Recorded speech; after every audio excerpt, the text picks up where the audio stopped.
Roll Tide, baby, roll tide, roll tide. Appreciate everybody for tuning in. Appreciate everybody for tuning in. Hey, today's the Alabama football session. Let's link up, my guys. Let's link up. And Tom Reed, Jay Shipes, salute y'all. Thank y'all for tuning in. Carla, roll tide. Yes, yes. Who else in there? Mario, roll tide. Thank y'all for tuning in.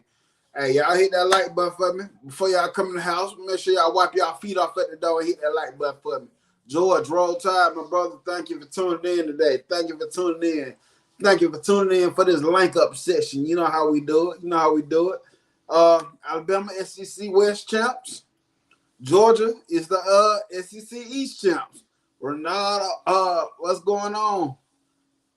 What's going on, sis? What's going on, Genovi? What's going on? Hey, Genovi, I just want to let you know I appreciate you, man. You be tuning in into my content. You hold it down. You keep it solid for me. Appreciate that. Appreciate that. I got 10 coming in. Appreciate that. Renata, roll tide. Willie, roll tide. All them guys. Tom Reed. Hey, dogs don't wipe their feet off, Nick. Wipe your paws off there. Wipe your paws off. Appreciate everybody for tuning in. Appreciate everybody for tuning in. Nice little like up session tonight. I got talk about some recruiting. Of course, you know we just got Zion Grady just committed his class of 2025. Icebox, B Jamming. What's going on, Roll Tide? He just committed to 2025.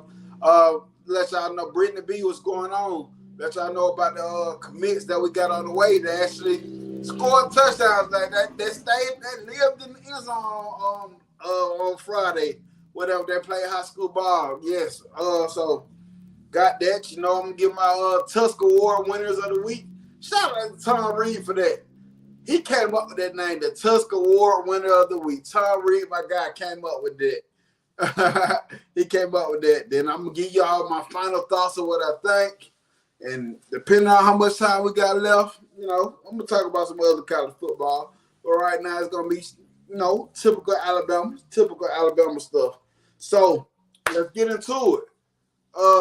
Yes, Tusk Award. Yes, you came up with that name. A Georgia fan helped your boy Nick Saban Jr. out and came up with that name. Salute to him for that. Thank you for that. So let's get into this recruiting. Zion Grady, he committed yesterday. I expected him to commit. He verbally committed, not verbally committed, but he was crystal balled a couple of weeks ago to Alabama, so it was just a matter of time. 2025 class, edge rusher 6'4", 210 out of Charles Henderson High School, Troy, Alabama. On 3 has him as a 4-star. 247 Sports has him as a 4-star. ESPN has a 4-star. Rival has a 4-star. He's nationally ranked 35. He's 35th nationally ranked, number 3 edge rusher in the country, and number 5 in Alabama. So I expect him to be a 5-star by the time he comes. But by the time he comes to Alabama, because he's only his junior season.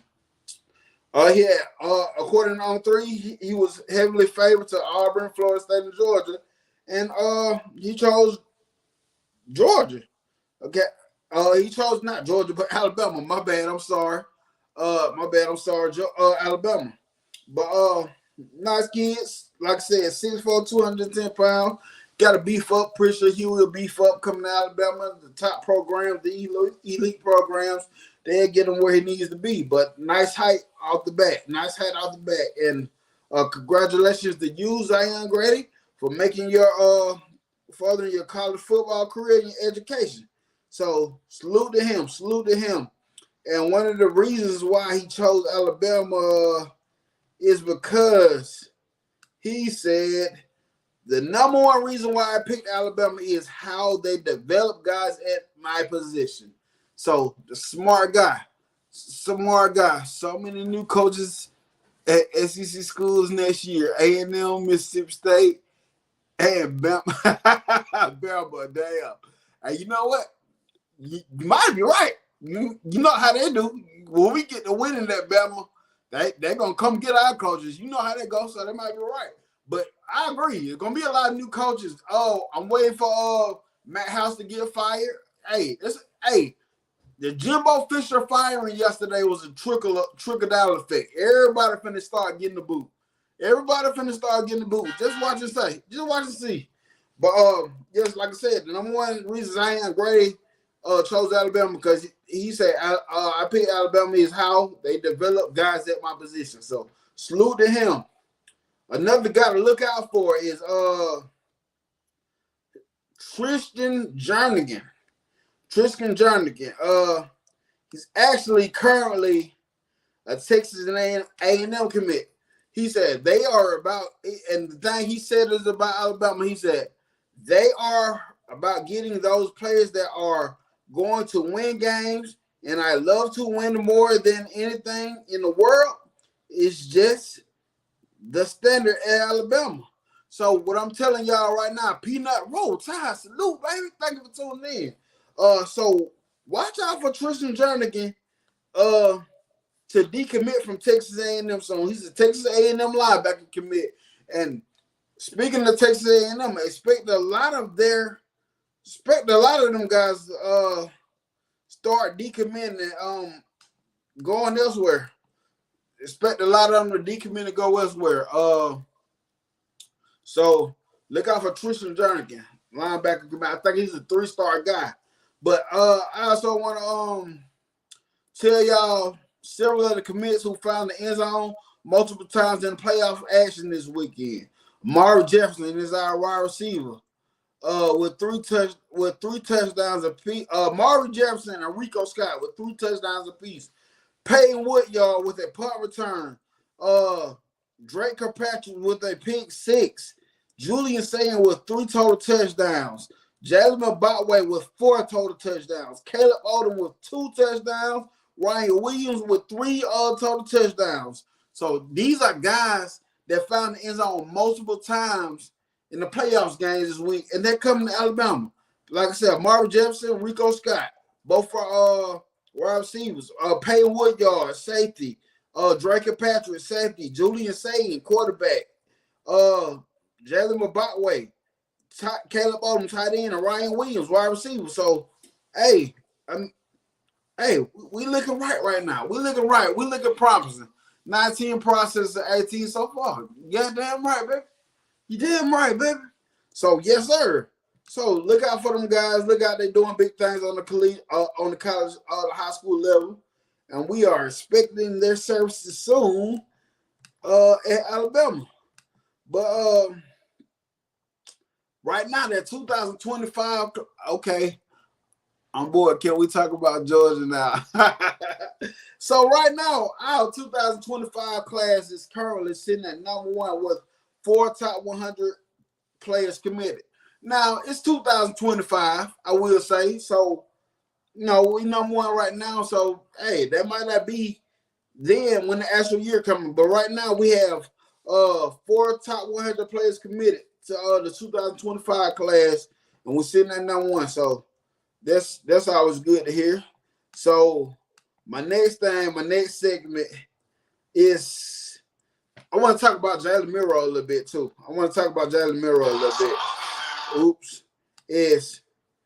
He was asked after the game about his performance, and he said he's kind of upset. He's not satisfied. Salute, yes, sir. He said he's not satisfied. He holds himself to a high standard, and basically he's looking to improve and get better.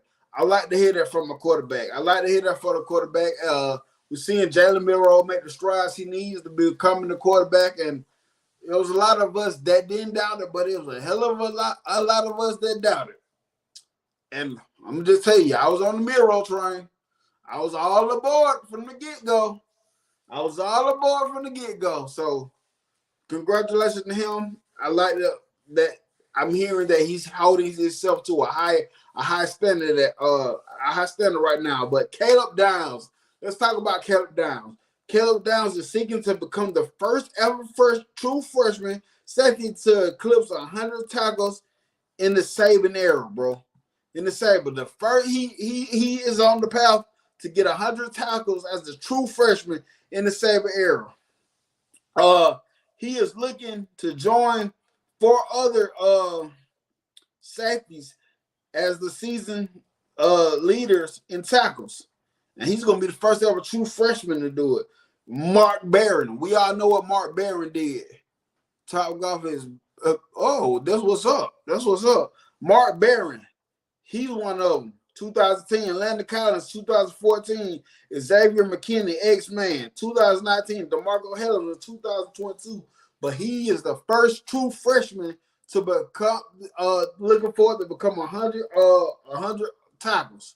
So, bro, it's big for him. Big for him. But let's get into the Tusk Award winners of the week. This kind of one of my favorite segments. One of the impressive for a true freshman. Yes, that is. It is. Van, what's going on? What's going on, big homie? But let's get into the Tusk Award winner of the week. This is one of my favorite segments of this show I've been putting on Monday. My first one is one that's near and dear to my heart. I always talk about him, Justin Boydby. The dude been playing lights out all season. Lights out all season. But I gotta give him an award, and he damn near made the award every damn week, damn near. He had 3 total tackles, 1 sack, 2 tackles for loss. Good job, Justin Boydby. Receiving the Tusk Award winners of the week. But my other one, of course, Jalen Miro, 207 yards, 6 total touchdowns, and 94.5 quarterback rating. Congratulations. You're a Tusk Award winner of the week. Congratulations, Miro. My other one, Kobe Prentice. 4 catches, 74 yards with 1 touchdown. Stepped up big time. Saturday it seemed like a sophomore show to me. Seemed like all the Tennessee fans, it seemed like it was a sophomore performance to me in the wide receiver group, man. You know, Jermaine Burton, Hans Burton was out. He was out with a sickness or whatever. So the sophomore stepped up. Very promising for Alabama's future. Very promising for Alabama's future. But let's go. Marvin Knee-Black, 2 catches, 38 yards, 1 touchdown. I am looking to see a heavy dosage of Marvin Knee-Black moving forward. I am looking to see a big splash of Marvin Knee-Black moving forward. The dude, he's talented, young kid. I think sky's the limit for him, and we got to get him and our tight ends rooms more involved with just more than blocking. But I think we're leading up there. I think we're working towards it. At least we're getting them involved in the running game, getting them pushing downhill. So, Marvin Knee-Black, congratulations you for being a Tusk Award winner of the week. My other guy, Roydell Williams. Roydell Williams had 20 rushing yards, 30 receiving yards, and 1 touchdown. The minutes that you have been playing, the carries that you've been getting, the time that you've been playing in the game is not heavy, but it's been very effective when you come in the game. Been very effective when you come in the game. And I'm appreciating that. You one of them Alabama guys that stuck around, you're waiting your time out, you're patiently, you're doing your thing, you're making most of every opportunity when you get your number called. So congratulations to you for being the Tusk Award winner of the week. Congratulations to you. Other guy, my man Caleb Downs. I talked about him earlier. Yes, Roydell Williams is my guy. Yeah, he's nice. But Caleb Williams, 7 total tackles, 5 solo tackles, and 1. Yes, sir. 1 fumble recovery, my bad. 1 fumble recovery. Dude, Caleb Downs balling lights out. He playing lights out. True freshman. Not many true freshmen does that in the SEC. No, SEC.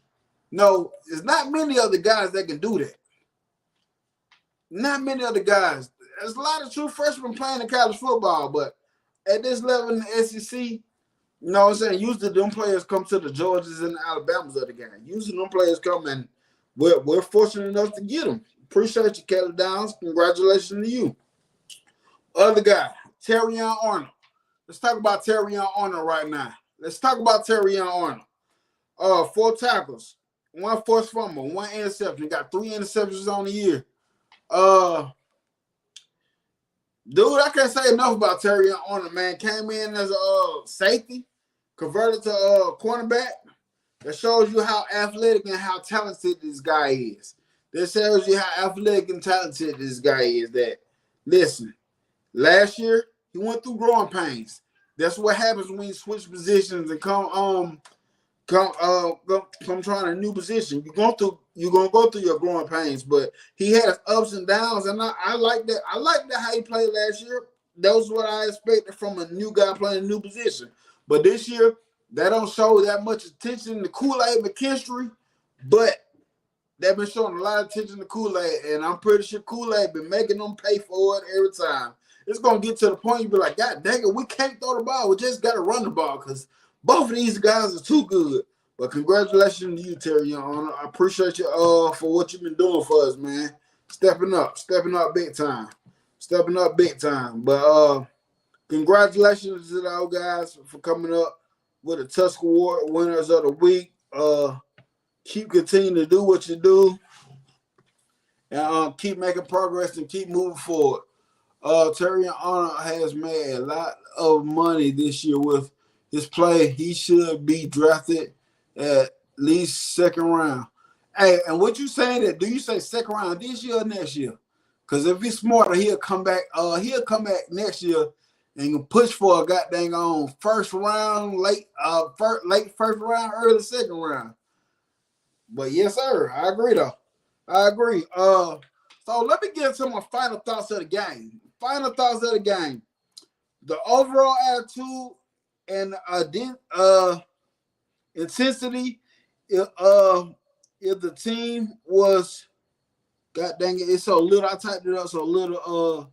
The overall attitude, intensity. If the team was great, glad we didn't get complacent. Yes, glad we did it. This year he go. You think so? You think he going this year? If he a smart man, he'll make it money. He'll make more money next year, though. That's just my opinion, though. That's my opinion, though. But overall, man, the attitude and intensity of the game was there, and I was glad they didn't get complacent. I was glad they didn't get complacent. They kept it going. I know some said we got slow, but like my man Lushan said on yesterday on my man Van show, the barbershop talk, I think it wasn't really letting up. I think it's just sometimes you got to start doing certain stuff that you really don't want to do to kind of bait the other team into what you want to do. You know what I'm saying? And I like that take from Lushan, but barbershop talk, damn good show. Van Edwards, man, Thor Edwards be putting it down on Sunday evening. Hey, good ass show. To me, that show gonna take over YouTube. I think so. Me personally, I think that show gonna take over YouTube, bro. Number 2, the offensive line continues to improve each week. No sacks was given up on Sunday.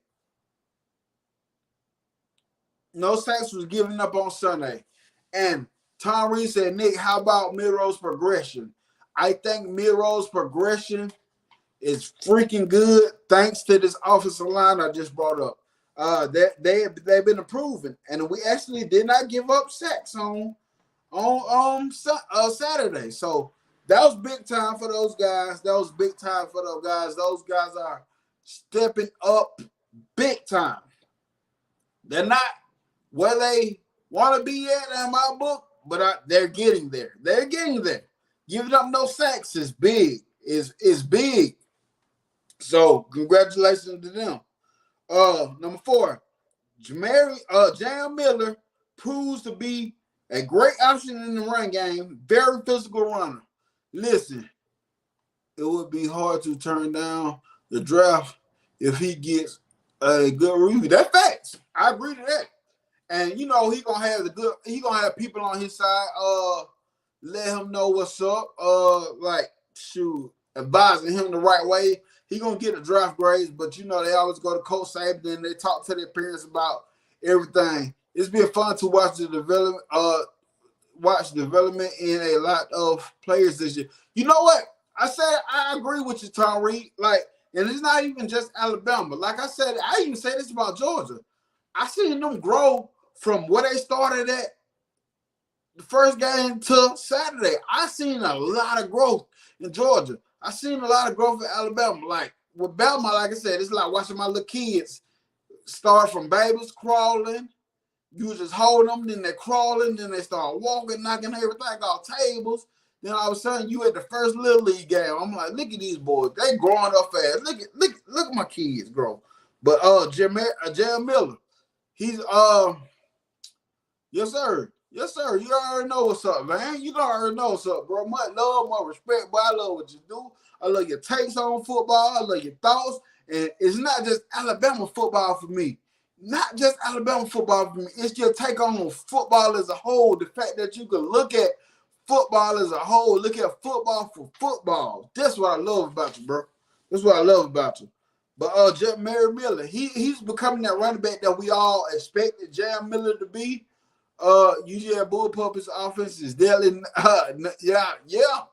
And I'm even saying that's without Brock Bowers. And we see how much Brock Bowers is important on a Saturday because that day he only caught 3 catches for 1 touchdown, but he was got dang on drawing in the double teams. He was drawing in the double teams and got there and getting them other wide receivers open. So the wide receivers for Georgia better been thanking Brock Bowers because he's important. And when he on the field, you got to account for him. And you're going to get sucking in and double teaming him, and you're going to leave somebody wide open. Right now, Carson Baker's like a doctor. He's dissecting and diagnosing. He's figuring out the problem, and he diagnosed the problem. That boy, he's surgical real out there. Carson Baker look real surgical right now, in my opinion. And I ain't trying to goddamn on. I'm a football guy. I see football for football. But my goddamn Miro's goddamn on getting better too.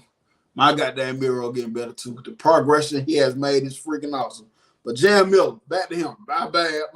Got the Carson Rick. Don't do it. Carson Rick. But Jam Miller is being the running back that we all expected him to be. Tommy Reese, number 5. Tommy Reese is continuing to innovate and create new offensive plays and concepts, and I love it. Listen, Tommy Reese, in my opinion, you know when these coaches come to these programs, they always like they're coming to learn the Alabama system. They're coming to learn the Georgia system. They're coming to learn the Clemson system. And what we're seeing now is more of what I expected him to do coming from Notre Dame. And I'm seeing more of it.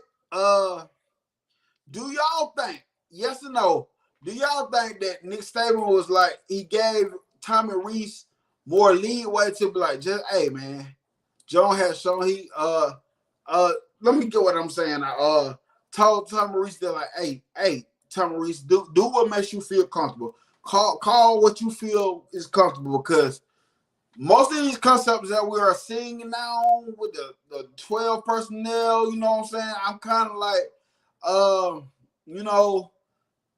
there's something new in the capacity of what I'm saying. But all I'm trying to say, do y'all think that Coach Saban gave Tom Reese the keys and like, son, just go ahead and do what you do, bro?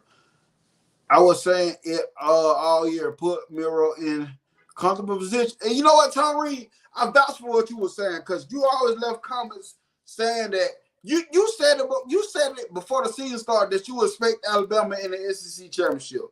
You said it before the season. I'm giving you all the credit for that. You did say that, and that's a Georgia fan. And this is before the season. He's even comments in my thing. Coach Reese has gotten comfortable now. The jitters are gone. Yes. Saban said, let Miro loose, and Miro been doing his thing. Yes. I'm great that glad to see you doing good and the rest of yeah.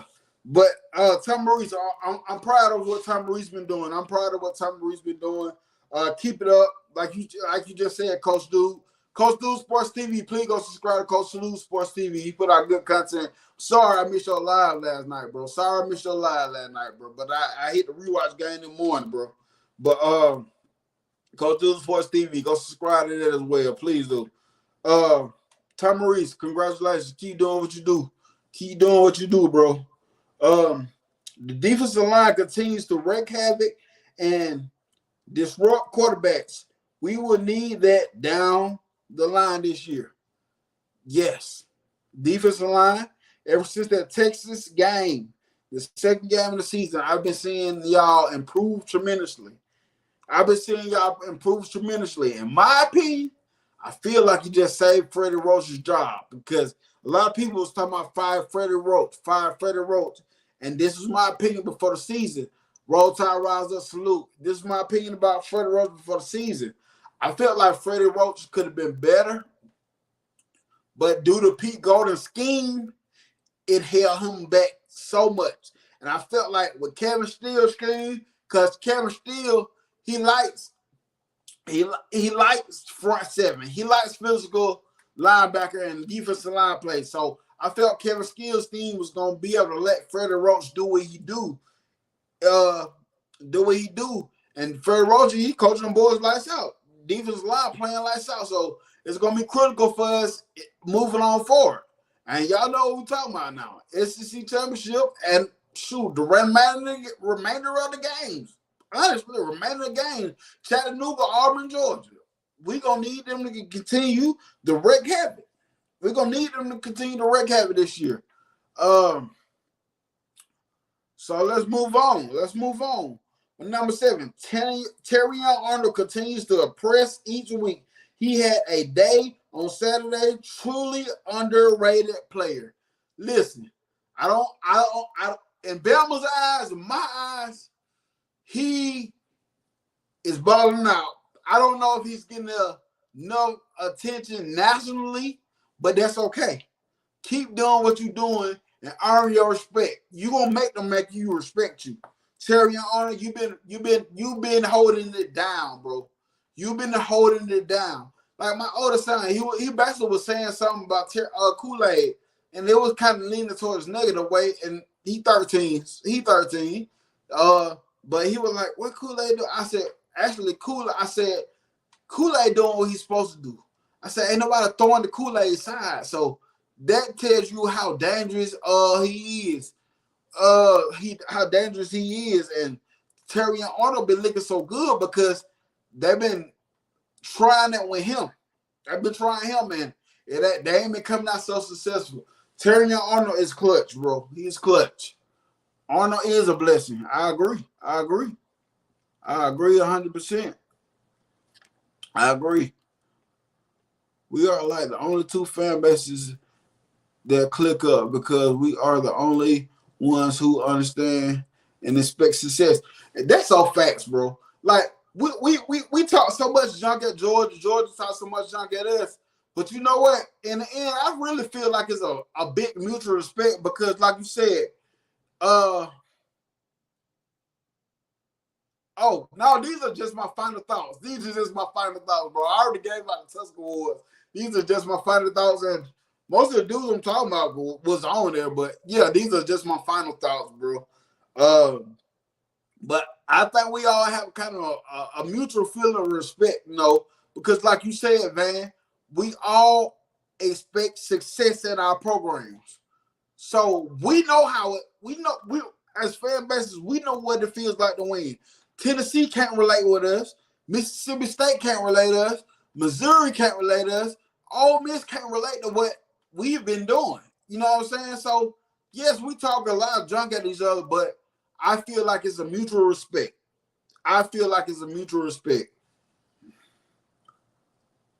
So moving on.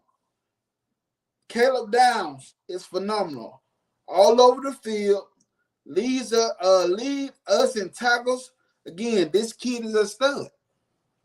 Y'all heard me talk about Caleb Downs before this. He's a true freshman, and he's looking at 100 tackles. The first true freshman to do it in the Coach Saban era at Alabama. I can't say no more. Caleb Downs speaks for himself. Caleb Downs speaks for itself. That's why you never hear me trash talk Georgia. I'd be lying if I downplay how that. Yeah, that's facts. That's facts. I don't know. I know a lot of Bama fans be like F all that, but I'm a football guy. I'm a Bama fan, but I'm a football guy, bro. I'm a football guy. And if I did that, if I can't give credit what credit due, I don't care if Hawaii come out there and play an outstanding game. I gotta give credit what credit due because I'm a football guy. I'm a football guy, so I'll be disrespecting the game if I could not give credit what credit is due. That's my opinion about it. That's my opinion about it. But Kelma is great as well. You know, Kelma.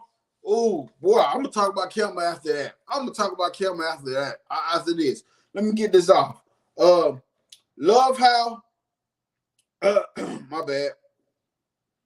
Love how the defense didn't miss that beat on Saturday in the absence of Lawson and Key.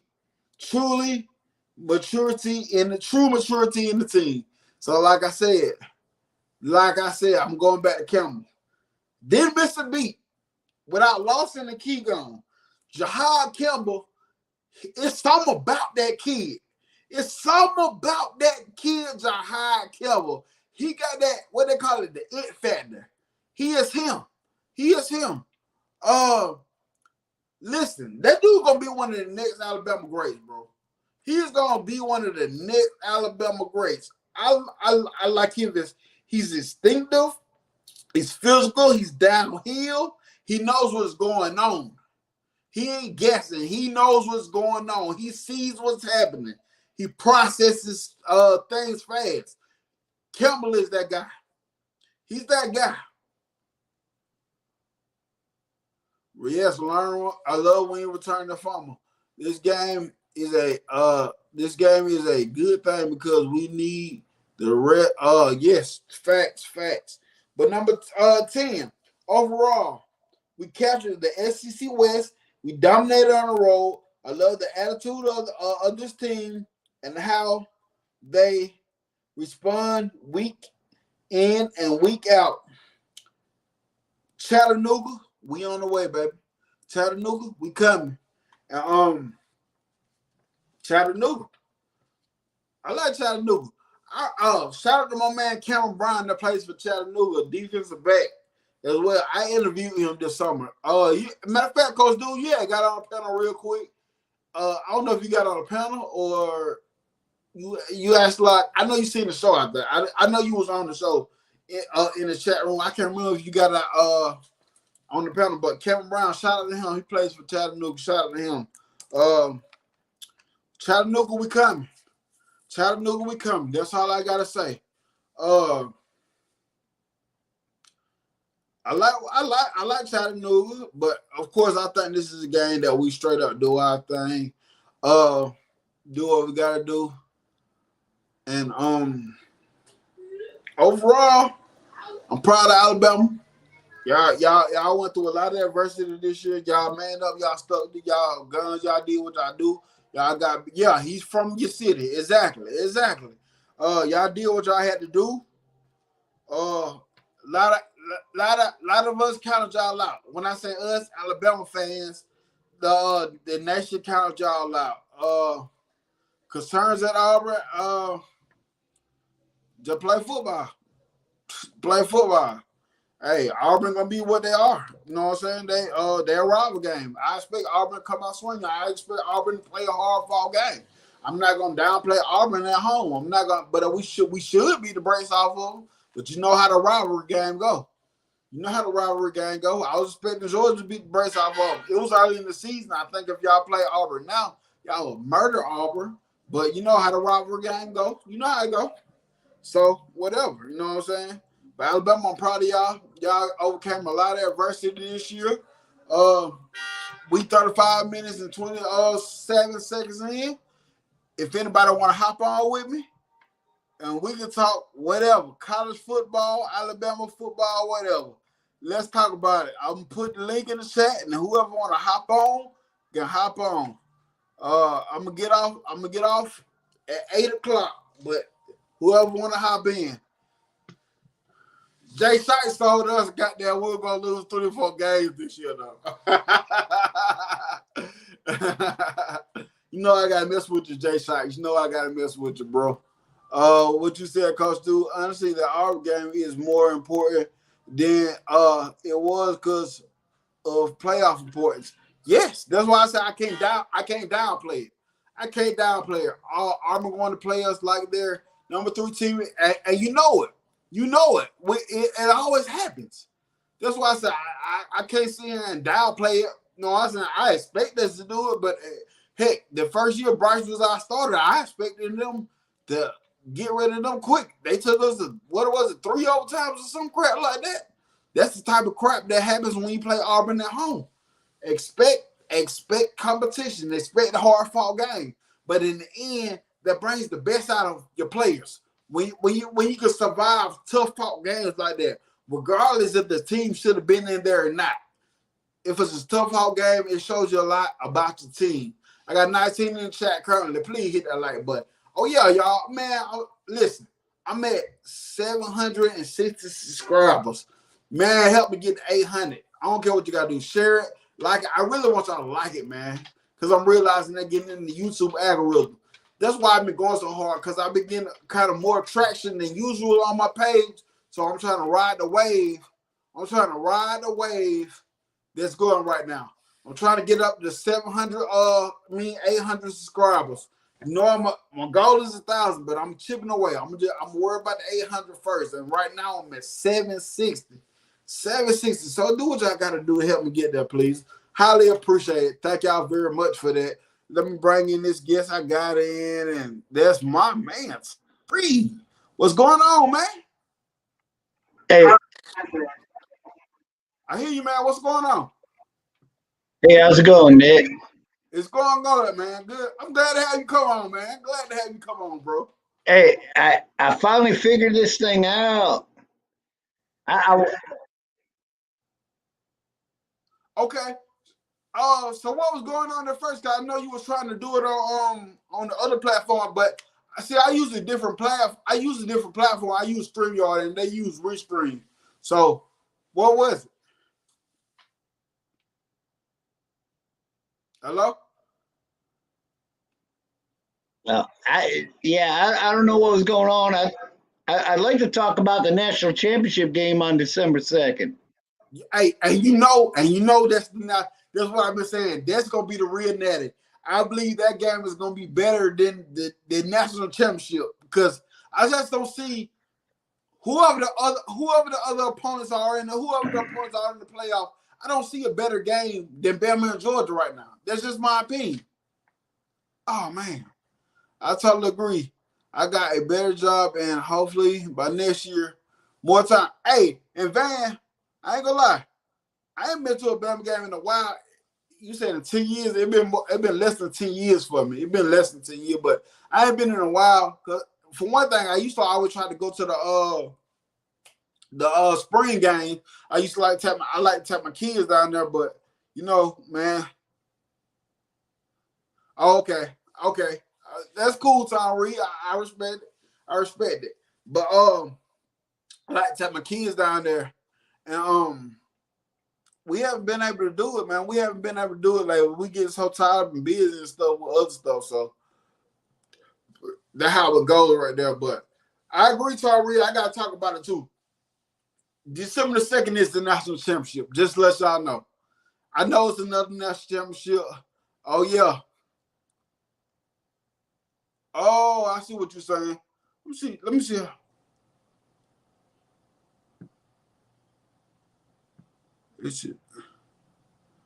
I don't know how to do it. I don't know how to do that crap. My bad. Put using timeout, ban, using delete their comment. I don't want to do none of that.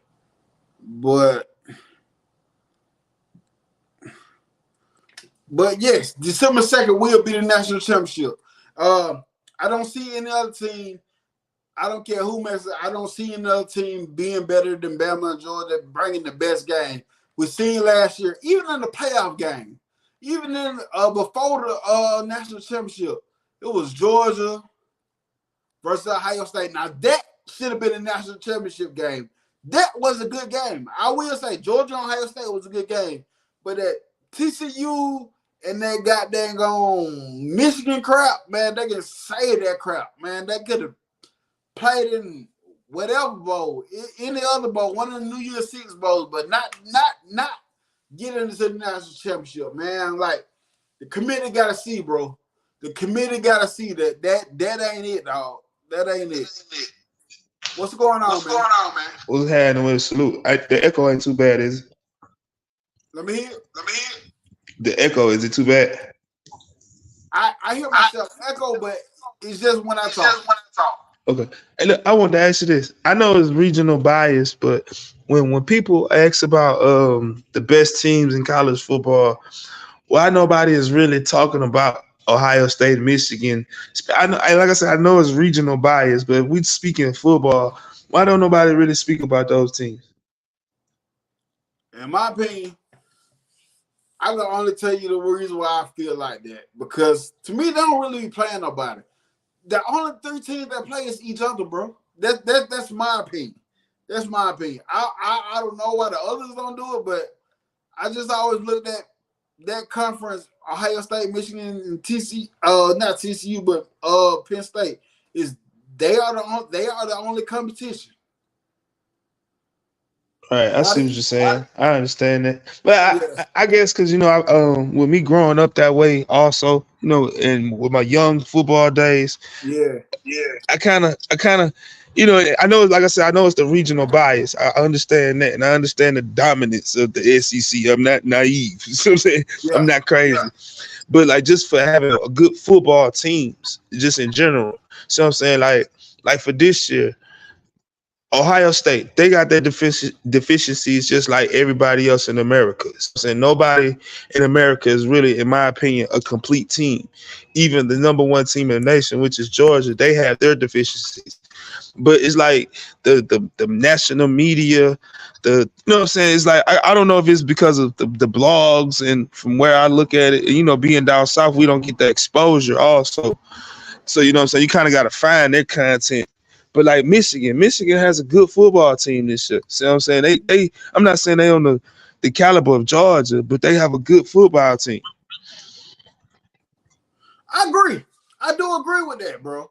Like I said before, I don't take nothing away from the tradition of Michigan and what they do. But to me, we see what happens as of lately. This is what I'm looking at. What happens when they do get the big stage play? They got swiped out by Georgia. And to me, I thought Michigan was going to win the game last year, but when they came out and they got steamrolled, they just backed up my thoughts of what I felt about Michigan. Right. Because, like, man, Ohio State, man, Maserati, the truth, bro. You got to double Kimbe at all times. See what I'm saying? Out of all of them, I'll give Ohio State the most respect. I will do that. Because Ohio State, they're competitive. They're really competitive. I ain't saying no Michigan ain't, but I feel like Ohio State provides a better game. So let me ask you this: Ohio State and Washington right now, neutral field, who would win, in your opinion? Neutral field, Ohio State, Washington. I'm gonna say Ohio State. You know why? Because I think Ohio State plays better defense than Washington does. Okay. What about Oregon? Oregon, I gotta give it to my man. I gotta give it to Ohio State because I still feel like they play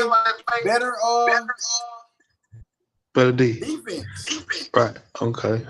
I ain't even gonna ask Florida State because What's up, Nick? What's going on, man? How you doing? Tell Jay Shipes, tell Tom Reed, tell the 2-time I'm here. I'm here. I'm ready, baby. I am. I'm in person right now. Yes, sir. Yep. How you been doing today? I'm good. I just thought I'd holler at y'all cats there. I just thought I'd peel some rubber here and see what y'all was doing there. But anyway, y'all go ahead. I just thought I'd holler at y'all. Listen, Jay Shipes, 2-time, Tom Reed. Listen now. Georgia can lose, and when you lose, these boys is gonna jab y'all so hard. I hope y'all don't come up missing in the haystack somewhere. Is what I'm worried about. And y'all hear that? Y'all hear that, Jay Shites, Tom Reed? Y'all hear that? I don't know. I don't think they will, but hey, we gonna see. Cause we coming. We coming. All right, we gonna see. We coming. No matter who wins, Alabama or Georgia. I'm telling you, it should be a good ball game. But yes, Alabama and Georgia still got business to handle, so they need to quit worrying about the SEC title and worry about the business in front of them, and then worry about that when you get there. I agree. Big facts. Big facts. Exactly. But all right, y'all cats sounding good. Nick, be good. I'll holler at you again on down the road, man. Be safe, okay? All right, well. Thanks for Roll Tide. All right, y'all. Bye-bye. Yeah. It's like, okay, Alabama, you put Alabama, the hottest team in America right now. Man, I think we'll walk the dogs with Florida State. You know what I'm saying? We'll walk the dogs with Florida State, man. But I think it'll be a good game against Ohio State. I think it'll be more competitive than a lot of people think because of what you're saying. They play some defense. Michigan, I will run the dog on Michigan because JJ can't take no pressure. Yeah. JJ crack. He cracks under pressure.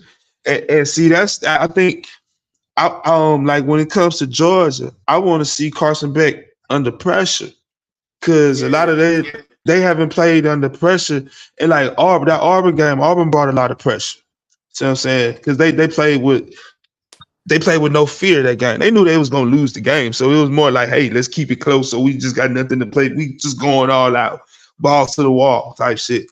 But you know what I'm saying? I want to see him really, really under the pressure, and then that's lights too. See what I'm saying? I guess that's what I want to see, even with our quarterback, honestly, because our quarterback Jalen, he's gonna have the same thing that happens to him too, though. Hey man, these lights and that pressure. See what I'm saying? And we all see that he's developing way more, and he's a very capable quarterback, arms and feet. But you know what I'm saying? I want to see that pressure. See what I'm saying? I really want to see them lights. And that's why this game is gonna be so. It's gonna be one of the best games because now I can say that we haven't faced a defense like Georgia, and I'm gonna say Georgia hasn't faced a defense like ours. So this is gonna be the tell of these two new starter quarterbacks who can survive the most up under the most pressure, who handles it the best, who can control this game the best, keep their composure the best. Like this game gonna be epic, man. Hey, so let me ask you this. Okay, now with the last two remaining games for each team, we got Chattanooga, of course, and we got Auburn.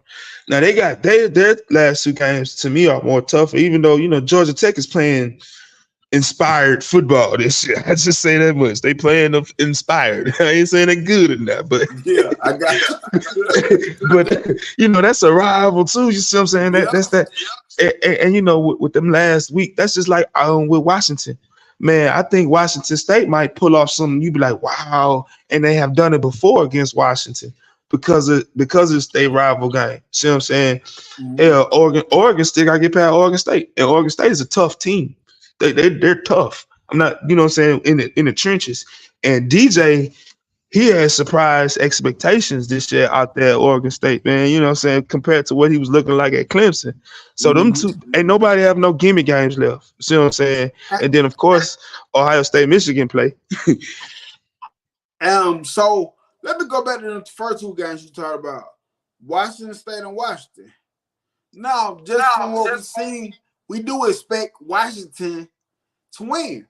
But ain't nobody talk like Washington State ain't playing. They're just killing people. But Washington State is playing good football right now. They're playing good. They're on a losing streak too, though. They on a losing streak. They've been losing close. They ain't been getting blown with that, but on offense, they've been playing good on offense because they look quarterback. What's his last name? Ward, I think. He been showing out. But see, you gotta look at it like this. Okay, if Washington State win Friday, against Coach Sanders in Colorado. You know, I don't call that man Coach the other thing. I call him Coach Sanders. When if they beat Coach Sanders Friday, that game with Washington, that's a bowl eligible game for them. So they got something else to play for. See what I'm saying? So it's spoiler alert for them to ruin Washington's season. Plus, it's bowl eligible for them too if they win this Friday coming up. So they can play even more inspired. See what I'm saying? Like all these everybody that's playing Saturday and Friday after next are playing teams that's like, hey, I can really just screw up something. You see what I'm saying? Hey, Rich News and Sports. I just got the notification that you subscribed. Roll the tide to you and appreciate you, my dog. Appreciate you, bro. Appreciate you. But yeah, Oregon State is Roll Tide, Rich. Oregon State is winning. The boy playing good football, bro. They playing good football. And then look at it like this though too. Okay, let's just say Oregon State upsets Oregon. That's a money game for them because now I can put them into a New Year's Six bowl. See what I'm saying? Because of their record. That's a 10-win team, man. You done beat one of the hottest teams in the nation. You see what I'm saying?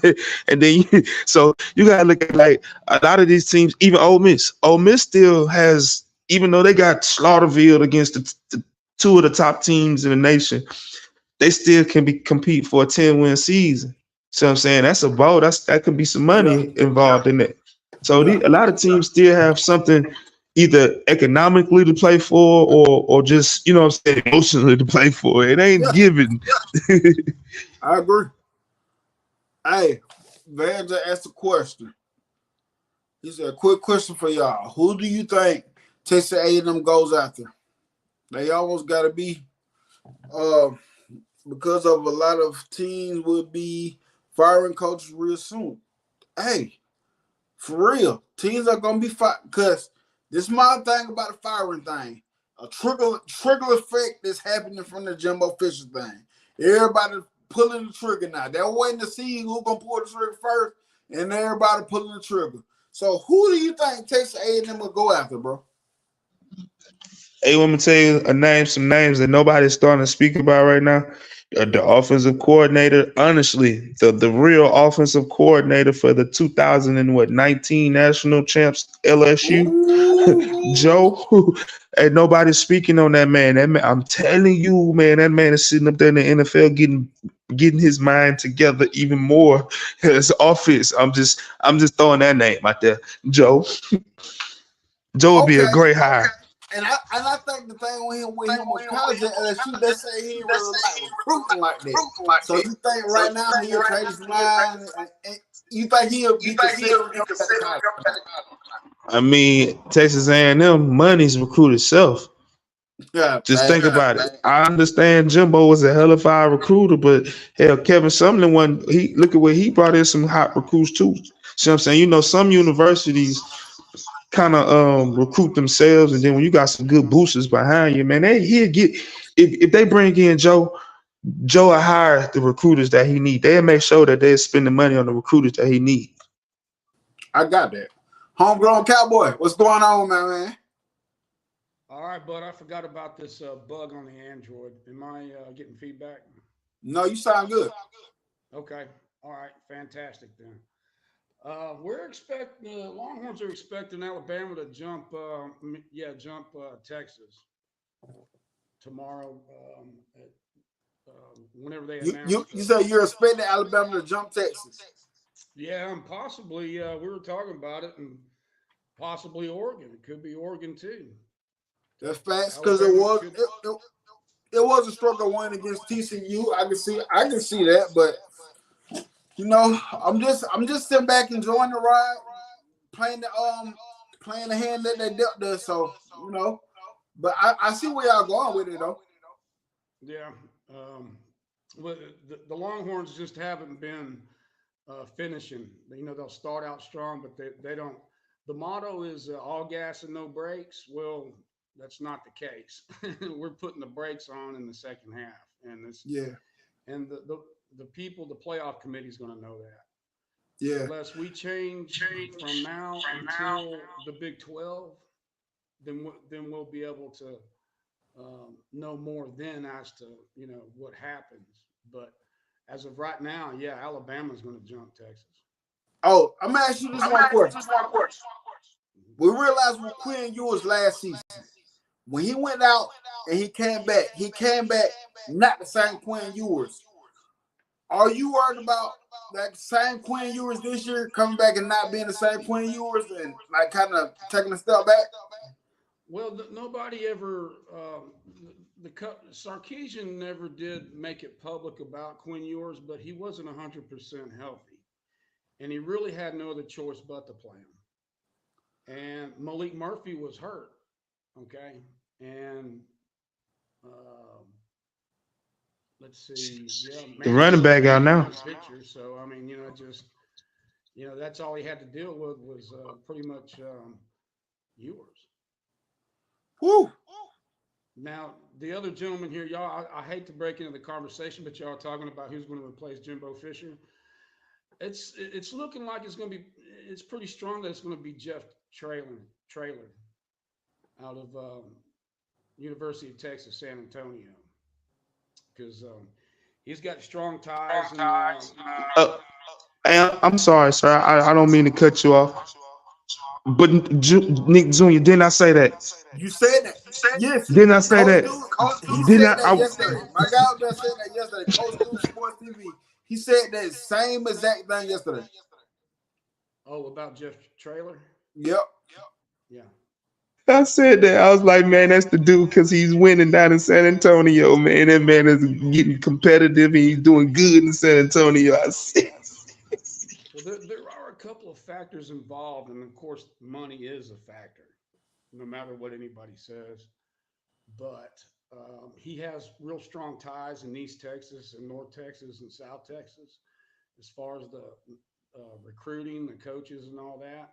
He's put together a pretty good program. So it makes sense if you put all the pieces together.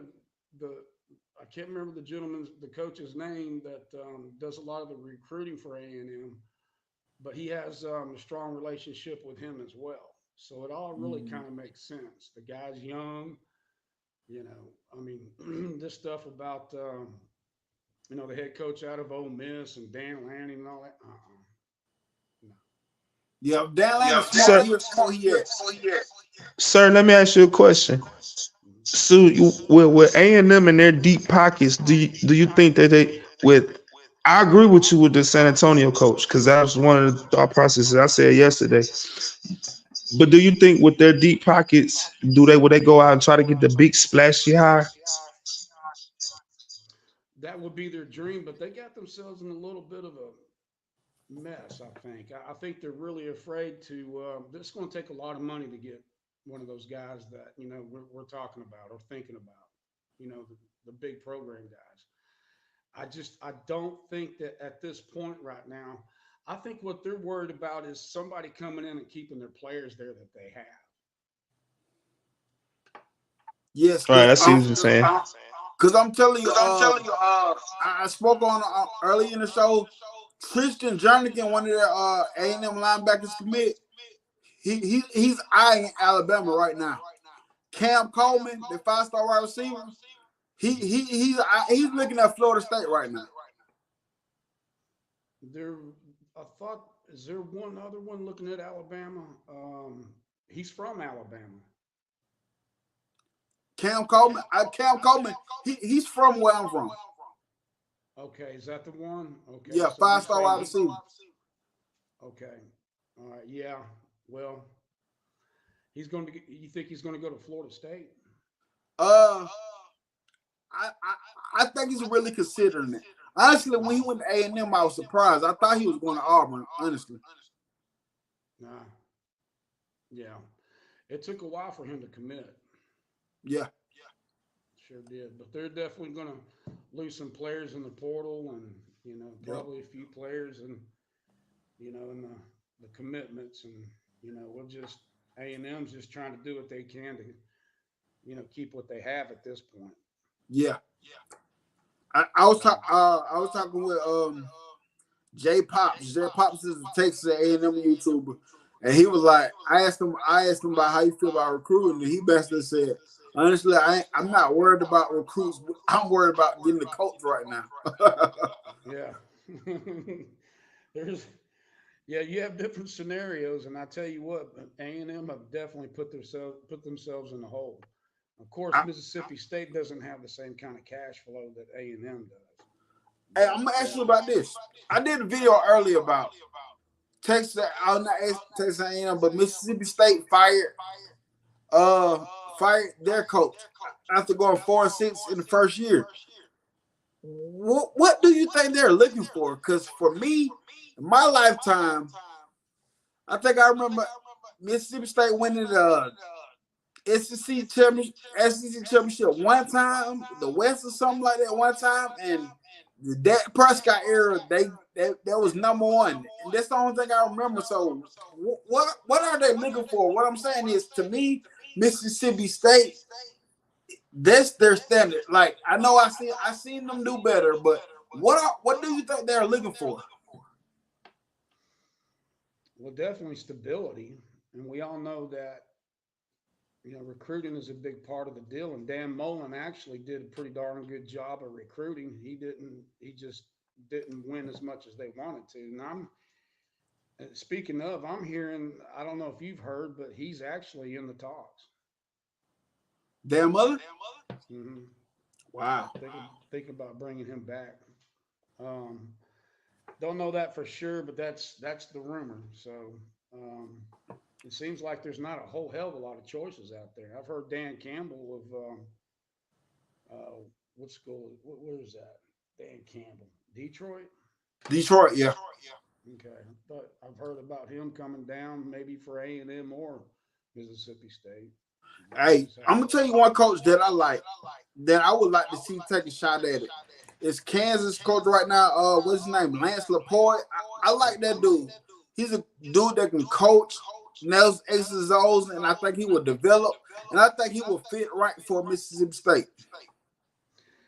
Yeah, from what I'm hearing, he is very into his program up there, and to pull him away would probably take a good amount of money. And if he whatever somebody offers him, Kansas is more likely is going to counter just to keep Okay. him there. And I can see that too. My cousin, he's the running back coach for Kansas, actually, and they talk they like him up there. They do talk highly of him up there in Kansas. Yeah, I mean that'd be a dream for Mississippi State for him to come down. I mean, yeah, that would be the ultimate. But I mean, what about Tulane coach? I can't think of his name right now because I want to think about it. But Tulane coach, I don't know much about him. I don't have anything to say, but he's doing good. And he's got a damn good quarterback. Yeah. So, but I agree. Coach. I'm gonna take off here and get some Indian. Roll Tide. Roll Tide. Roll damn Tide. Y'all be cool. All right, you too. Thanks for coming in, man. Yeah. Hey, so who gonna get that Mississippi State job? I don't know. That's what we was talking about. He was just saying that he heard that not Dan Landon, but Dan Mullen. He said he heard. He don't know how true it is, but Dan Mullen might be trying to bring him back. Yeah, I heard them same rumors too. I promise I heard those same things. Yeah, you put that in my comment earlier too.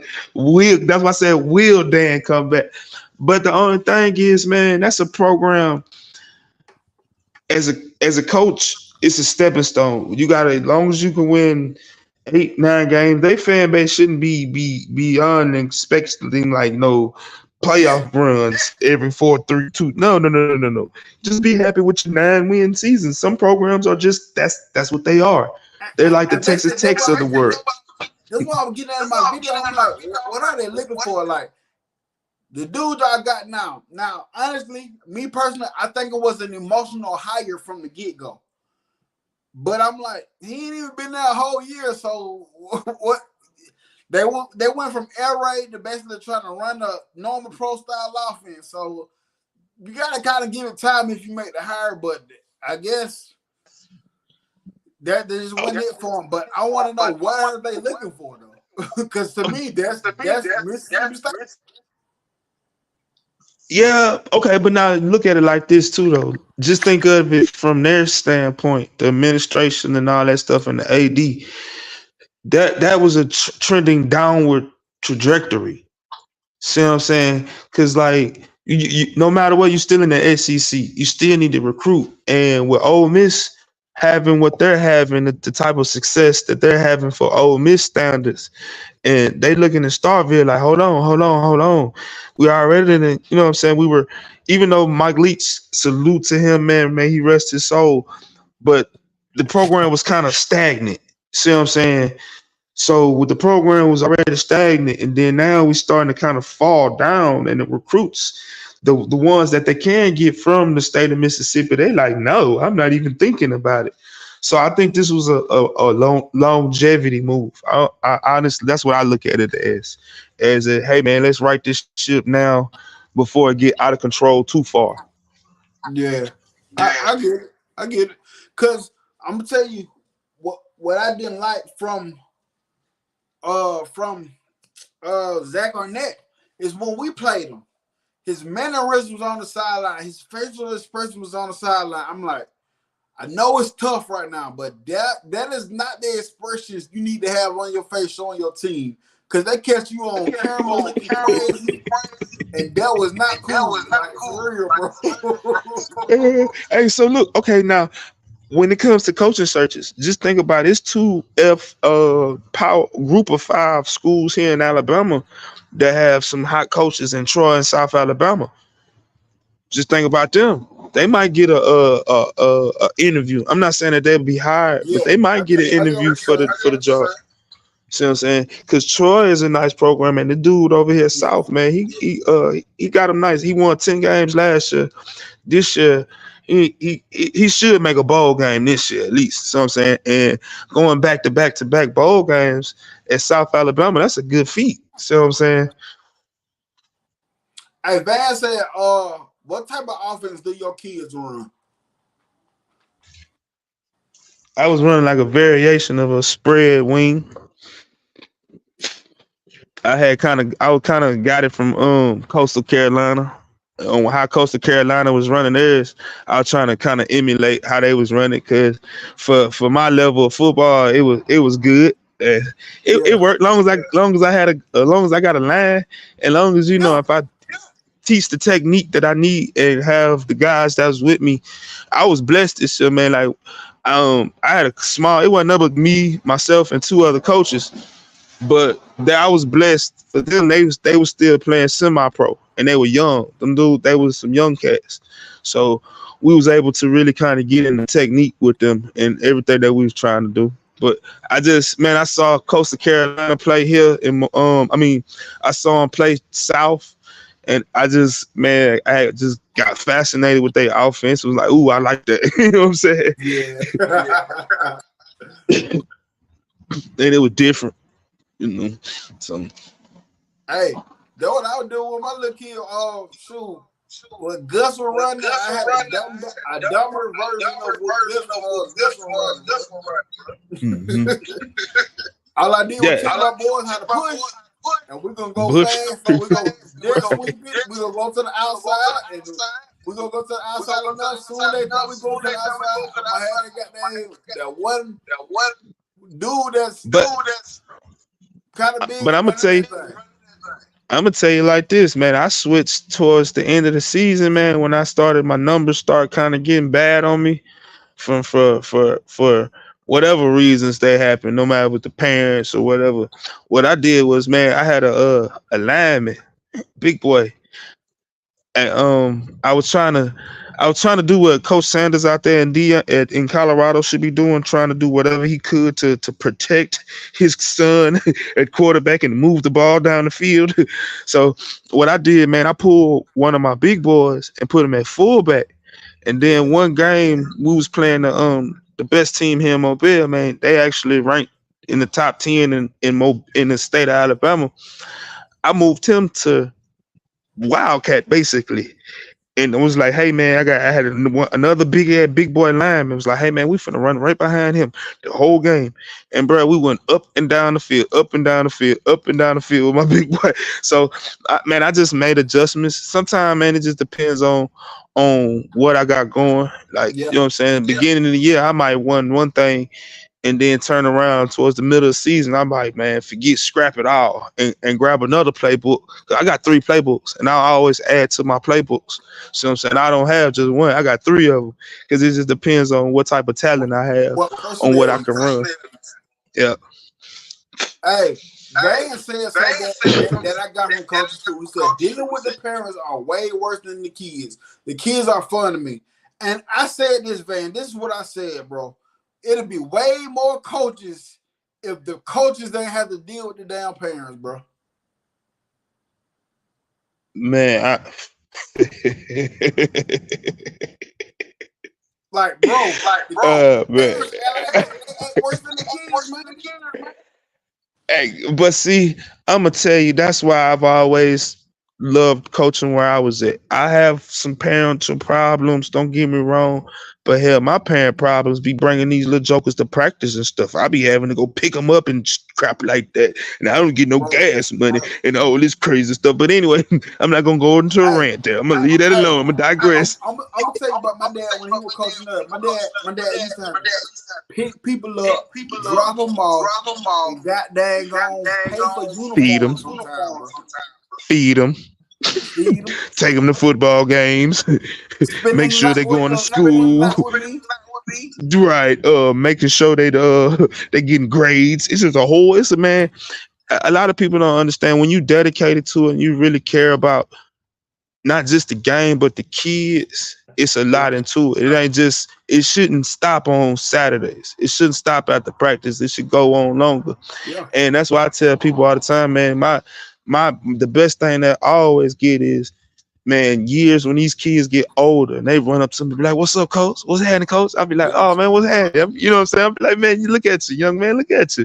You know, and the parents, come later on down the line and be like, "I appreciate you, man. I don't know what I would have did without you," stuff like that. That's what really hits home for me.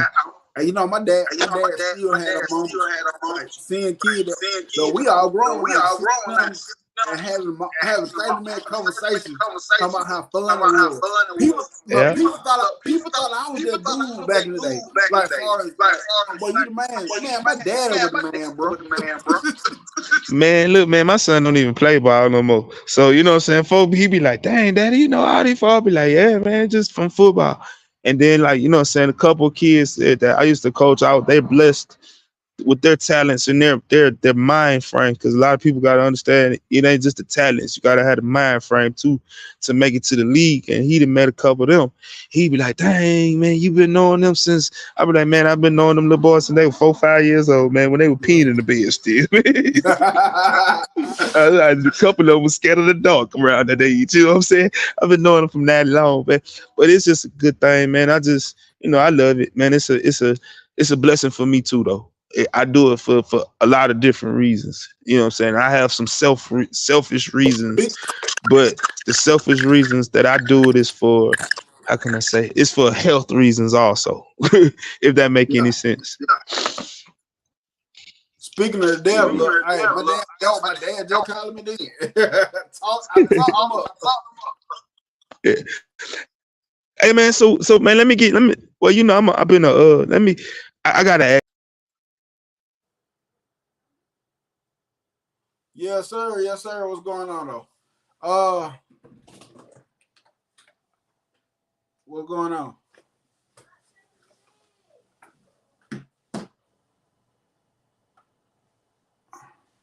That he want that to get charged.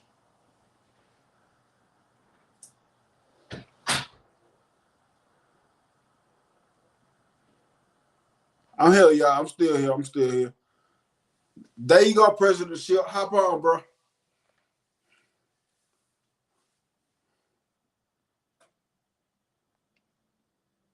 Yes, sir. What's up?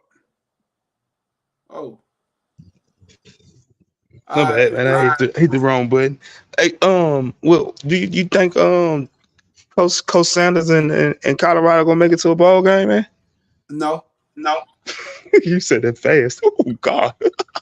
No, and they ain't got the other wins they would need by now. They done for, bro. Ooh, they got Washington State and Utah is their last two opponents.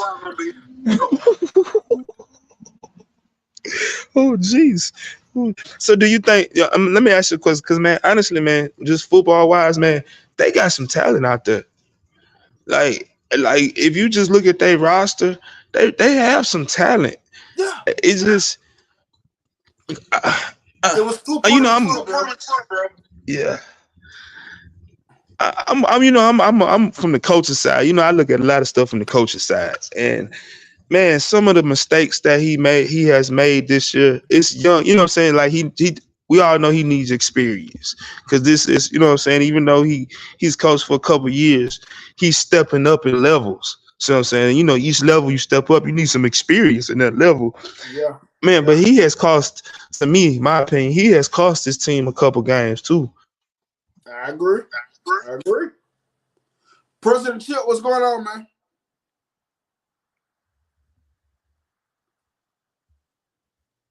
Chip, you hear me? Hello? What's going on, man? How you doing today, man? I'm good, Al. Hey, I just want to say congratulations to your Crimson Tide for these past 2 weeks. Y'all been putting up some good offensive performances. I think Jalen Murray been looking good, man. What's the do you know the update on his injury? Yeah, I don't think it's that serious, man. I don't think it's that serious. He gonna be good. He good to go. Yeah, I think it'd be a good idea to rest him up for this game though. Save him for like the Iron Bowl and the SEC championship game, because last thing y'all will need is him to get injured playing a cupcake team. Yeah, like I said, I don't even think to the extent it might be a little soreness. You know what I'm saying? Yeah, it hurt for the moment, and it hurt the day. It hurt the day after, but it ain't that serious. It's just soreness. It's just soreness. Yeah. But hey, man, SEC championship is now confirmed. Hey, we locked in, bit out. We locked in, man. You ready to face the dogs again? Am I ready, boy? I've been ready since the last time we lost. We stay ready. I don't know why Georgia act like they just been stomping on this. Like they just been like they've been our big brothers recently. I'm just saying, it's just been one level. Wow, slow down, y'all are top dogs right now. They are doing their thing. Salute to the bull puppies, but they ain't just like they just been just biting on us for the last 10 years. Let's just go back to the head records. You know what I'm saying? You know, the last time we split, the last honestly, they just got the last victory over us. But we split the last time. We won the SEC. They won the big one. We won the baby, and they won the big one. You know, that's all. Yeah. That's all. Hey, but wait, hold on. Let me speak facts real quick, because I want to be honest. Y'all own us all the time. I can't deny that. Y'all, the past 12 years, it's Bama over Georgia. I mean, that's just facts. But as of right now, can we say Georgia has been the better team the past few seasons? Yeah. All right. They're back-to-back national champs, and they're undefeated. I'm not going to sit up here and discredit that. I'm not going to do that. And it's certified if we beat y'all this year. Just say that well, huh? It will for sure be the top dogs if we beat y'all this year. That word is a big capital. IF. That's big capital. Big capital. Big capital if right here. Oh, whoa. But if y'all do that again, this team is not like the past two teams. But if this team does miraculously, pull off the upset. Yes, miraculously pull off the upset, I will give them credit again. I will say yes. I will change my picture to the Georgia Bull Puppies, and I will salute to them for one good week again. My friend, it won't be an upset if we win, because we'll be favored in that game. Well, everybody have opinions. Yeah, y'all as of right now, Vegas have y'all it's Georgia -4. So y'all the favorites right now. We're coming in as the underdogs. That's the Vegas. But Vegas, with Yeah. the real football people, we know we see what's going on. I don't care about what Vegas say. Vegas can say anything. You know what I'm saying? Sometimes Vegas say it be cold outside and it be hot as hell. So, hey, I'm just saying, in my eyes, I just know what I see, and I see more of a dominant team that's on a hot streak. And we all know once Alabama take that L early in the year, it's like the dogs get unleashed, and we get back to being focused. And I'm glad we are not undefeated heading into this game because we are. I'm glad that y'all feel like we the underdogs. Keep that same energy. Yes. Hey, but I have to let me bring up this point. The past two defenses y'all faced, and I ain't trying to discredit nothing y'all been doing. Like I came on here, I gave y'all your props because you deserved it. But let's also remember who LSU's defense and Kentucky's defense is. Hey, let's And remember let's who not forget Ole Miss. defense is too as well. Now. That's Ole true. Miss. Right. Hey, but if we want to bring that up, we put up a 50 piece. Y'all put up a 26 piece. Yeah, Against Ole Miss. but against Auburn, y'all put up a 7 piece. Different teams at different times. Have you? But you haven't played I Auburn yet, though. Auburn now, but look at what y'all did to Auburn. Like y'all beat them by 7 points, but it was a Hey, different man, time in the season too. they've been looking good too. Auburn, you see that 48 piece they put up? That's against Mississippi State, and then you I know, see I why know. I got that coach Hey, fired. I'm trolling. I'm trolling. Nick Saban Jr. Nick Saban Jr. I'm trolling. Right. Okay. Hey, but let me say this. Let me say this against that first Ole Miss game. That Ole Miss game when we beat them by 14, and didn't nobody expect that. That's when the water for the Tide had just started boiling. See, it's not even hot yet. We still boiling. Yeah. See, come December, no. Come not this Saturday, but next Saturday, that's when the water gonna really start rising and really start boiling and start burning all them people that's doubting us this year. And then come December 2nd, that's when it's gonna start scalding everybody ass. They're gonna be like, dang, that water's hot as hell. I forgot the Tide can swim. I forgot that. I'm just telling you what it is now. No, yeah, and listen.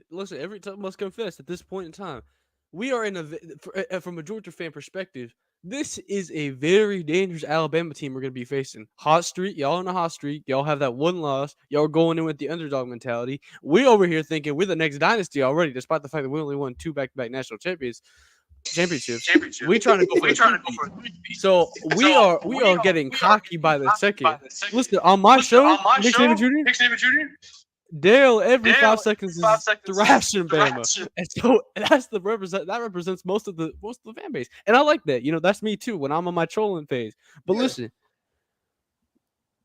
to speak complete facts, y'all are dangerous. When I said in the beginning of the season that I was cautious of Bama, I have that feeling back. I'm not gonna lie to y'all. It kind of disappeared when y'all lost to Texas. I won't lie. Yes. It's back. It's back. I'm not expecting this to be a 14, 21 point win. Not nowhere near that for Georgia, like the national championship game, which only happened because of what happened in the fourth quarter, which was the interception, the pick six, all that. So I think this game is 50-50, guys. I agree to that. I do agree to that. All right. Hey, let me ask this: where the hell did number 84 come from, man? This dude just exploded when Brock Bowers went down.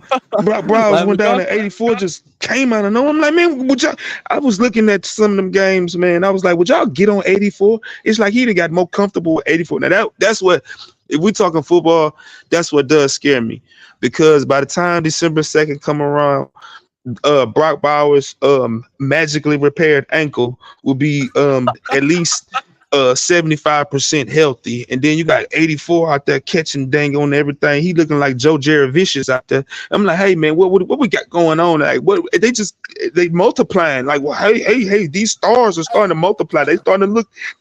I'm just being honest. Hey, Cole, dude.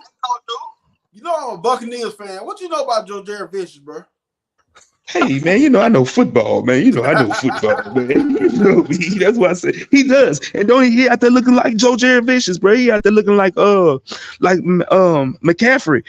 Man, that man is looking. He is looking like, hey man, you need to go to the NFL too. Hey, the Rams need you right now. That's what it looked like. I'm just saying, he look like he fit right with the what they are, the Los Angeles. I don't even know what the hell they are now. The Rams, them people. I don't know what city they in, but the Rams. Hey, Yeah, hey, the Rams. to answer where this man came from, so it was Ladd McConkey. I'm sure you knew that, but he really didn't have the chance to show. Not only because when he first came in, he was that like sort of Stetson Bennett. He wasn't that 5-star or 4-star high recruited wide receiver. That bit like a George Pickens or something, or even Dominic Blaylock, a guy that people would be excited for. Starting young, like in their sophomore or even freshman season. He wasn't really like that.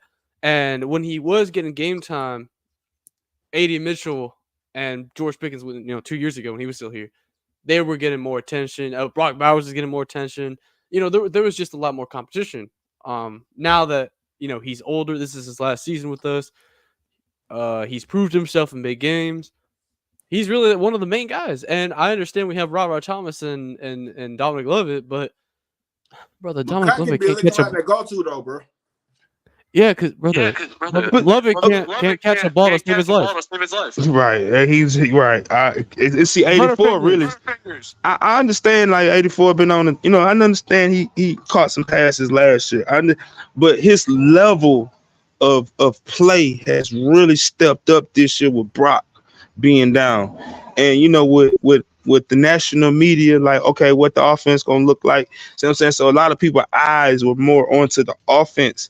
The last couple of years, my eyes was on the dominant defense, so I really ain't paying no attention. I'm like, oh man, that's Stetson Bennett. He gonna hand it off, play fake, throw it deep to touchdown, and I want to see the defense. That's what it was. But this year, I'm looking at, I'm like, okay, I want to see who this boy gonna throw it to with Brock out, his security blanket out, because what Brock did against Auburn, I was like, God. And I was like, oh man, Brock down. And they haven't been running the ball like Georgia, like how Georgia usually run the ball, just like us. We've had some games where it's been like, okay, man, we even know how to run the ball anymore, like we forget. But 84, like I said, he has stepped up in clutch moments to where they just put more eyes on him. That, what I'm saying? That's what I mean. Like, damn, where the hell he come from? Yeah, I think to in my personal opinion, I've noticed this a lot watching these games, and obviously I don't expect Bama fans to watch Georgia games in and day out, but I do. I do though. All right, I do. but it's very obvious that the trend of the team has gone from what usually under Kirby Smart has been, a strong front seven, like you got NFL type guys, linebackers, that defensive line is full of all stars, and then we're yeah, that's what they were saying about Ladd McConkey. But and then for the offense, it was like Nick Chubb, Sony Michel, Kenny McIntosh, DeAndre Swift. Those great running backs that you would count on, and it would be all those guys are in the NFL now. Cook, all those all-star running backs, and you'd be a heavy running back team. This team this season has done almost the opposite. Now we're depending on good secondary players. We're dependent on wide receiver, the passing game. We're a pass-first team offensively, really. Because, yes, Edwards and Milton, they're good running backs. But they are nowhere near the same type of running backs that we used to have. So we've had to do exactly the opposite of what we used to be. And I think it's worked. I do not think we would be undefeated if we tried to do what we used to be. So let me ask you this: what as a Georgia fan, what put fear in you about the SEC championship game with Alabama right now? Because we have not faced a QB, in my personal opinion, that can run like Milroe. Milroe has legs. We haven't faced a QB like that. Yes, we've faced QBs that can run, but Milroe can run better. His ability to just remember in the here, I'll give a good example why. Remember in the SEC championship last year, I know Daniels can run too, but when Nussmeier, when he was just scrambling all over the pocket, just running around, we could not get to him. And even Carter could get to him. If you can have a quarterback who's mobile like Milroe and Nussmeier was last year in the SEC championship game, who can just run around, has a good arm, can take their time, and like you guys said, Milroe has grown. He was at the week 2 against Texas. He didn't want to throw the damn ball. He just kept holding on to it, waiting for someone to get open. He didn't want to run either. Now he's grown from that. He decides, he makes the right decisions. He's able to make the right plays. He throws what he needs to. Guys, he has an arm.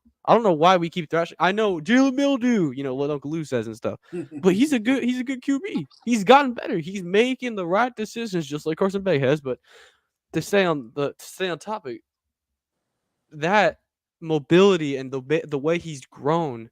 And I'm gonna be honest, we struggle with mobile QBs. You guys saw what the Auburn QB did to us. Yeah. And he's nowhere near the mill road. That's what's scary. Right. So like what you just was saying, I got an analogy where like how Nick said about our defense, a mobile quarterback is as our kryptonite. With y'all being so similar in so many ways with how y'all built the depth wise with from the line out, et cetera, et cetera. Do you see what I'm saying? Is that's what you think give us, what I'm saying? That's what a lot of the analysts are like, hey man, with Carson Bick kind of being, he's less mobile than Stetson Bennett. See what I'm saying?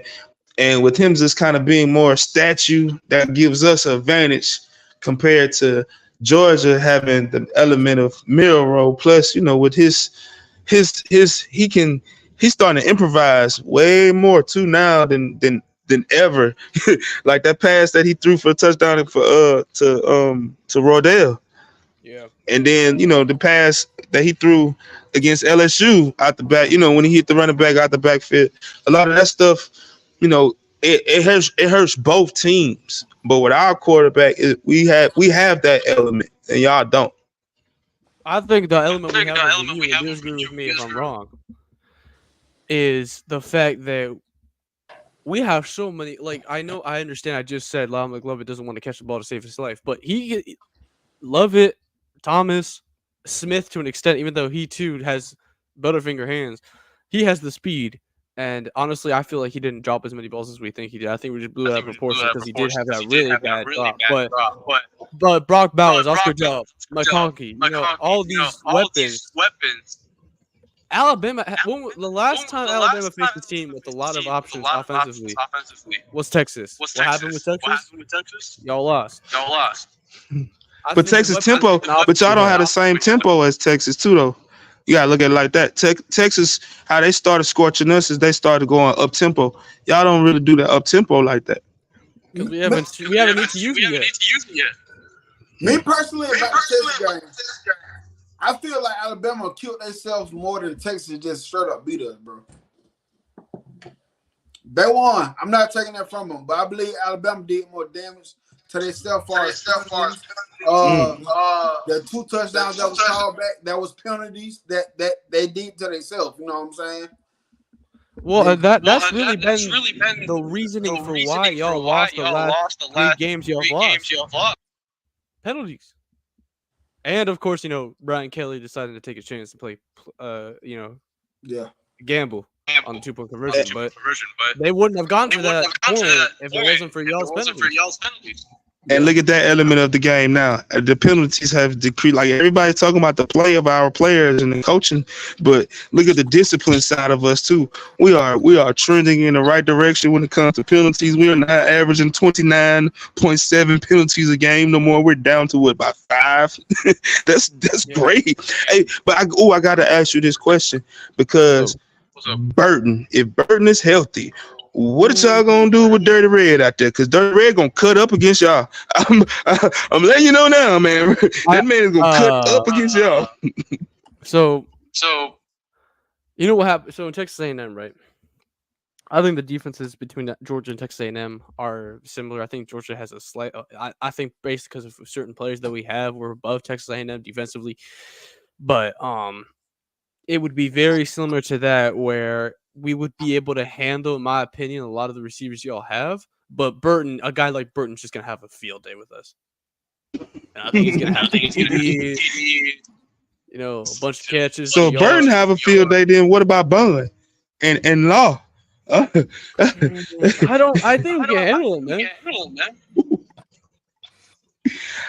But see, I don't know because I just looked at Missouri. They gave a blueprint too on how to attack y'all dang on DBs. I'm just saying, like, ain't too many people has gotten some good game film on how to attack us. You know what I'm saying? Like we got some good game film. Missouri sure did show the world. They were lacking the depth. Like a lot of people ask, well, how did Missouri? I just think Missouri depth is what helps Alabama and what helps Georgia in a lot of games. See what I'm saying? A lot of times it might not be that first 11 on 11, but it's the rotational players that come in. Like for y'all D line and our D line, man, them rotational guys that come in, man, them guys that can start on any other team in the nation. I gotta say this.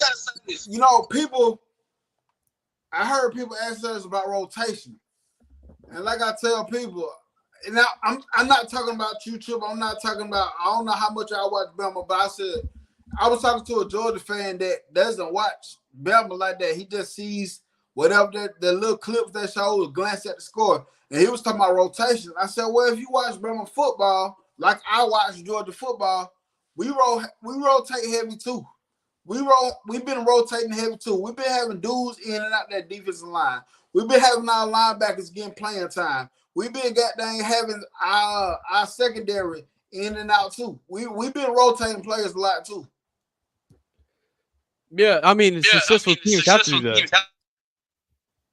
And Bama's a successful team in the grand scheme of things. And Nick Saban's still at the helm. So, of course, I mean, I don't know which Georgia fan would be saying that with a serious face who isn't trolling. I think it's no doubt. I mean, I've only watched a full game of a few Bama games, or most of a few Bama games. I see guys rotate all the time from just purely just glancing at the TV. Even I see them rotating. Like, that's just a fact. I don't know why y'all. I don't know who be debating that. I mean, yeah, that's why they're not on here talking football with me. Nah. I couldn't help myself. Yeah. I'm trying to hold the laughing. That's how behavior gets you banned on KBS.